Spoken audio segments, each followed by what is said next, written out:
Stay in your PJs and grab a bowl of your favorite cereal, because with its M-rated Saturday morning cartoon vibes, Agents of Mayhem will take you back.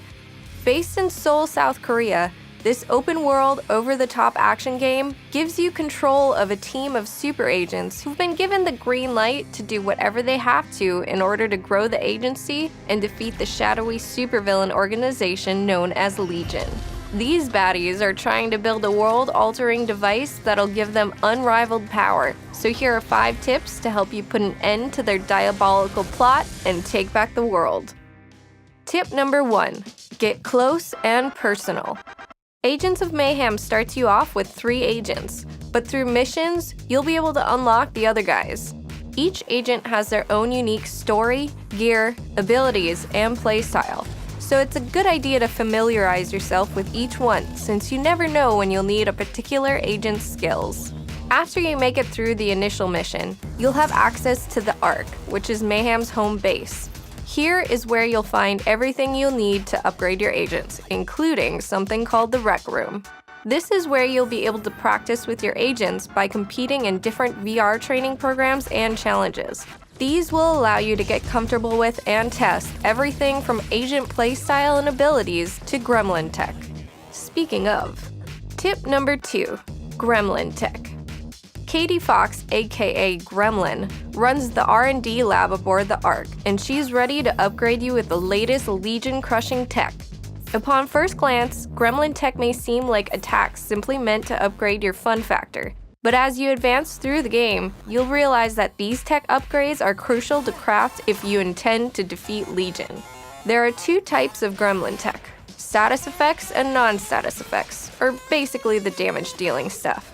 Status effects are easier and cheaper to craft, but the non-status Gremlin Tech needs a little more thought before you put these attacks to work. Like with any weapon-based game, it's important to know the effect of your attacks, as well as how to use those effects to your advantage. For example, some Gremlin Tech might have good area damage and would be best utilized when surrounded by enemies. Some tech might be good for near-death experiences, while another could be used when you're simply surrounded by dead bodies. Oh, and you can combo Gremlin Tech with your agent's abilities to create even more mayhem. So yeah, do that. Tip number 3, take a hike for cores. Each agent has 3 special abilities that can only be activated with a core crystal. You'll occasionally be rewarded a core or 2 through completed missions, but if you want to gain cores quickly, you'll need to do some open-world shard collecting. Gathering 10 shards will create a single core, which sounds like a lot of work, but trust me, there are plenty of shards lying around just waiting to be collected. Besides the ones in plain sight, there are tons of hidden shards as well.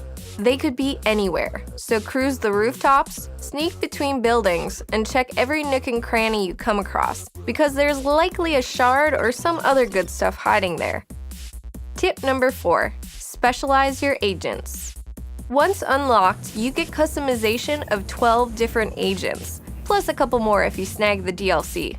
When you start a mission, you get to choose your squad of 3, and you'll have the ability to switch between and play as each of them. This is why having well-rounded agents might actually hurt you more than it helps. You can design each agent a number of ways, so when you're choosing gadgets, upgrades, and core upgrades, keep your intended build in mind. Also remember that some agent skills offer a squad boost, meaning that it applies to all 3 deployed squad members instead of just the one. Sticking on the topic of squads, let's talk teamwork. When you have 12 agents to choose between, each with different abilities and advantages, your squad customization is pretty endless. When prepping your squad of 3, we recommend aiming for a well-balanced team. Maybe a damage-absorbing tank, a light-on-their-feet roguelike agent, then an agent somewhere in the middle of those 2. Another good idea is to make sure you've got close-range, mid, and long-range combat covered between them. Note that some missions will require specific talents from specific agents though, so don't forget to balance your squad accordingly. This alone is a really good reason to rotate through your agents and level them up as equally as you can. Maybe more importantly though, find agents you enjoy playing and whose playstyle works with your own. In this game, banter, zingers, and bad jokes are the norm. Plus, the colorful, cartoony characters will make you feel as though you've stepped right out of a comic book. So whether you drive, run, shoot, or roof jump your way through this action-packed game, remember that Agents of Mayhem's concept is simple. Defeat the baddies and have fun doing it.